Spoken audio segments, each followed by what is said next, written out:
Berhati-hatilah dengan amarah, karena amarah terkadang bisa membuat perkataan dan perbuatan kita di luar kontrol kita, yang mengakibatkan kita bertindak bodoh dan berlaku tidak adil terhadap seseorang. Sebuah kisah tentang seorang anak kecil berusia 3,5 tahun. Seorang anak tunggal, seorang anak yang memiliki ayah dan ibu yang sangat sibuk dalam bekerja. Pergi di subuh hari, pulang sampai sore, bahkan sampai malam hari. Dita namanya. Anak 3,5 tahun ini ditinggalkan di rumah bersama seorang asisten rumah tangga yang biasa dipanggil Bibi. Dita bersama Bibi di rumah terus sehari-harinya sementara ayah dan ibunya terus bekerja. Ayah dan ibunya memberikan pemahaman kepada Dita, apa yang kami lakukan ini nak, untuk kepentinganmu juga, untuk sekolahmu nanti, untuk kehidupan kita nanti, maka mengertilah. Kata ayah dan ibu meminta pengertian Dita saat Dita menginginkan waktu bersama dengan kedua orang tuanya. Dan ayah dan ibu Dita pun bekerja seperti biasa, layaknya di kota-kota besar. Ketika mereka memiliki kendaraan pribadi, mereka memilih untuk pergi ke kantornya dengan transportasi umum untuk menghindari kemacetan. Maka Dita pun seperti biasa sehari-harinya bermain seorang diri, sementara Bibi sibuk dengan pekerjaan rumah tangga, memasak di dapur, membersihkan semua yang ada di dalam rumah. Dan Dita bermain-main dalam pekarangan rumahnya.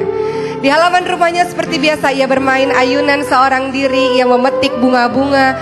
Dan di suatu hari Dita melihat ada sebuah paku yang sudah berkarat. Maka Dita pun melihat paku tersebut. Dan kemudian ia melihat, oh aku bisa menggambar dengan paku berkarat ini. Maka Dita pun mulai menggambar wajah ayahnya, wajah ibunya di lantai terlebih dahulu.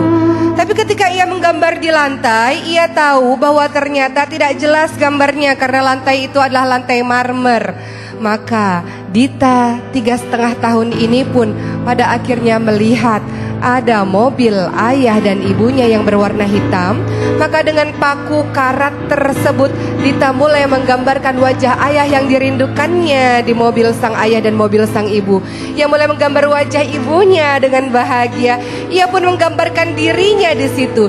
Ia menggambarkan tidak hanya di sebelah sisi kanan mobil, tapi juga di sisi kiri mobil, di depan bagian mobil. Ia gambar terus wajah ayah, wajah ibunya. Aku rindu pada ayah dan ibu. Aku ingin ayah dan ibu menggandeng tanganku seperti ini. Aku ingin ayah dan ibu menggendongku seperti ini. Begitu kata Dita, terus menerus menggambar dengan paku berkarat di mobil ayah dan ibunya.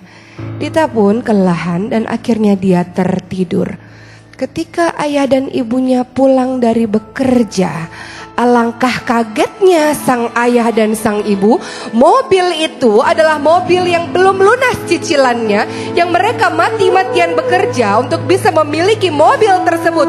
Dan kini mobil tersebut rusak karena gambar yang menurut mereka adalah gambar anak-anak bodoh yang pada akhirnya merusak mobil tersebut. Maka sang ayah belum mengucapkan salam ketika melihat mobil tersebut langsung berteriak dan memanggil, "Bibi, kemari!" Kata sang ayah dengan nada yang sangat tinggi. Sang ibu atau sang istri ini pun tak kuasa lagi menahan amarahnya juga. Dan sang ayah mengatakan, "Siapa yang melakukan ini, Bibi?" Kata sang bapak sambil marah-marah dengan nada yang sangat tinggi. Darahnya mendidih. Dan kemudian sang bibi pun melihat gambar-gambar yang ada di mobil tersebut. Dan kemudian takutlah wajahnya. Ia tahu itu perbuatan Dita. Lalu sang bapak ini pun mengatakan, "Dita mana?" Kata sang ayah. Lalu Dita yang baru bangun tertidur kemudian langsung melihat ayah dan ibunya yang sangat ia rindukan sepanjang hari. Maka langsung memeluk kaki ayahnya dan mengatakan, "Ayah, aku ingin memberikan hadiah untuk ayah. Ini gambar aku ayah, gambar aku, gambar bunda, gambar ayah yang begitu aku rindukan. Ayah suka sama gambar ini," kata Dita dengan wajah lugu dan wajah polosnya.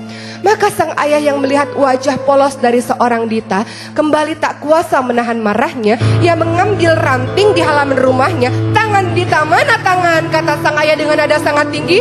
Dita tak paham apa yang dimaksud dengan ayahnya. Maka ia menyerahkan tangannya dengan wajah bingung. Dan kemudian dengan membabi buta, sang ayah pun memukulkan ranting yang berduri tersebut ke tangan Dita tanpa ampun. Dita mengatakan, "Ayah, apakah ayah tidak suka dengan gambar Dita? Apakah gambar Dita jelek, ayah? Apakah ayah tidak suka dengan gambar ini? Ini gambar ayah, gambar bunda, gambar Dita, karena Dita rindu sekali sama ayah dan bunda." Kata Dita mencoba membela diri, namun sang ayah tanpa ampun terus memukul tangan Dita, terus memukul tangan Dita. Tidak hanya di depan tapi juga di belakang. Dan habislah tangan si kecil yang mungil itu. Bagaimana dengan sang ibu? Ibunya pun diam saja. Dan sang ayah mengatakan, "Betapa bodohnya kamu, wahai Dita. Betapa nakalnya kamu, wahai Dita." Dan semua sumpah serapah dari sang ayah diberikan kepada anak berusia 3,5 tahun itu. "Kamu tahu mobil ini 1 tahun ayah dan ibu berusaha untuk mencicilnya, dan sekarang kamu rusakkan mobil ini?"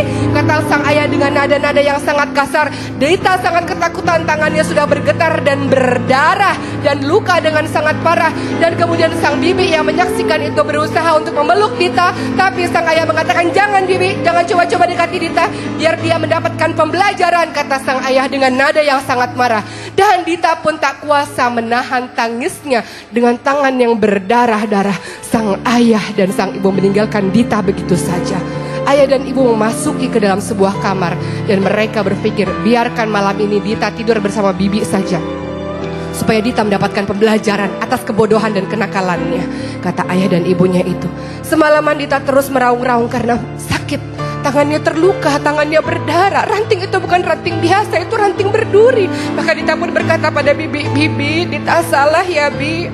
Dita ini nakal ya, Bi. Gara-gara Dita, Bi, mobilnya ayah sama mobilnya ibu rusak. Dita ini anak yang bodoh ya, Bi," katanya sambil terus menangis dan sambil terus menahan tangannya yang terluka.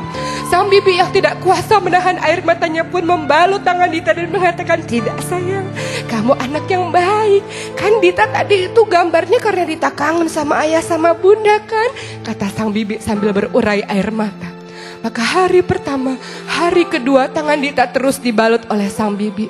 Dan ternyata tangan itu lambat laun pun akhirnya membengkak. Tangan mungil yang halus, yang putih itu akhirnya membengkak. Dan sang bibi mengatakan kepada ibu Dita, "Ibu, tangannya Dita bengkak, Bu. Kayaknya harus dibawa ke rumah sakit." "Biarkan saja, itu bengkak biasa saja, kasih obat biasa saja," kata sang ibunya. Lalu Dita pun 2 hari 3 hari terus berada dalam pelukan sang bibi di rumah atau di kamar sang bibi.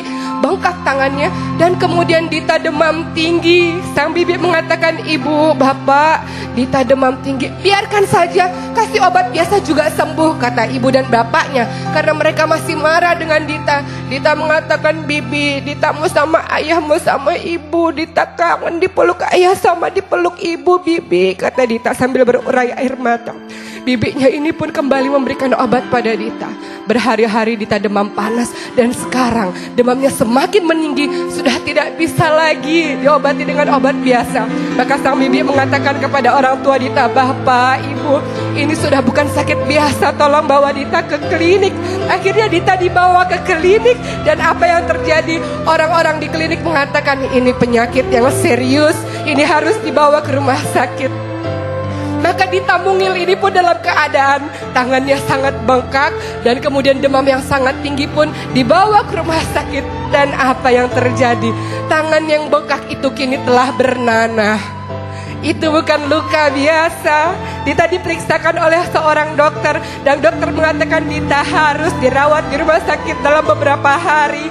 Dan ayah dan ibu Dita mulai merasa ini adalah sesuatu yang bukan biasa-biasa saja. Karena suatu hari dokter memanggil kedua orang tua tersebut dan mengatakan, "Maafkan saya sudah berusaha untuk mengobati tangan Dita, tapi tampaknya ini tidak bisa dibiarkan begitu saja. Ini sudah bengkak dan sudah infeksi dengan luar biasa. Maka tidak ada pilihan lain, tangan Dita harus diamputasi." Kalimat dokter yang mengatakan tangan Dita harus diamputasi membuat ayah dan ibu itu saling berpandangan satu sama lain. Mereka tak kuasa menahan air mata mereka karena mereka menyadari betapa bodohnya akibat kemarahan mereka yang sesaat itu mengakibatkan tangan Dita harus dipotong, tangan Dita harus diamputasi. Maka hari amputasi itu pun terjadi. Dita dioperasi dan kemudian tangannya hilang kedua-duanya. Ketika ia tersadar kemudian ia melihat tangannya, apa yang terjadi dengan tangan Dita? Ia berkata kepada ayah ibunya, "Ayah ibu, tangan Dita kemana? Ayah ibu, tangan Dita kemana? Kalau Dita nggak punya tangan, Dita nggak bisa pegang tangan ayah dan ibu. Kalau Dita nggak punya tangan, ya bagaimana Dita bisa peluk ayah dan ibu? Kalau Dita nggak punya tangan, kalau Dita mau mengaji, mau menulis ayat-ayat Al-Quran, gimana ayah? Gimana ibu?" Dita tahu Dita salah ayah sama ibu, tapi Dita janji Dita nggak akan nakal lagi ayah ibu. Dita janji setelah hari ini Dita akan jadi anak baik. Tapi tolong kembalikan tangan Dita. Dita perlu tangan Dita. Dita mau peluk ayah dan ibu, katanya sambil terus menangis-nangis dan meraung-raung. Maka apa yang dilakukan oleh ayah dan ibu tersebut? Mereka pun tak kuasa membendung air matanya, tumpah ruah air matanya dan mengatakan, "Kami adalah orang tua yang bodoh. Kami adalah orang tua yang penuh dengan kejahatan terhadap anak kami sendiri." Maka mereka pun memeluk Dita dengan mengatakan, "Nak, maafkan kami orang tua yang jahat ini, nak. Maafkan ayah, maafkan ibu, nak." Mereka terus memeluk Dita dan Dita mengatakan, "Dita yang salah, Dita yang nakal, maafin Dita ya Bu. Dita gak mau minta apa-apa, Dita cuma mau tangan Dita kembali lagi. Tolong kembalikan tangan Dita ayah dan ibu, Dita mau tangan Dita," kata Dita sambil terus menangis-nangis. Dan itulah penyesalan yang luar biasa yang dialami oleh orang tua yang tidak mampu menahan amarah karena kesalahan kecil dari seorang anak. Lihat, pembelajaran yang luar biasa. Mudah-mudahan tidak akan pernah ada lagi ayah dan ibu seperti ayah dan ibu Dita. Mudah-mudahan tidak ada lagi orang tua yang dengan mudah mencaci maki, menjelek-jelekan anaknya, bahkan memukul anaknya tanpa ampun seperti orang tua dari ayah dan ibunya Dita.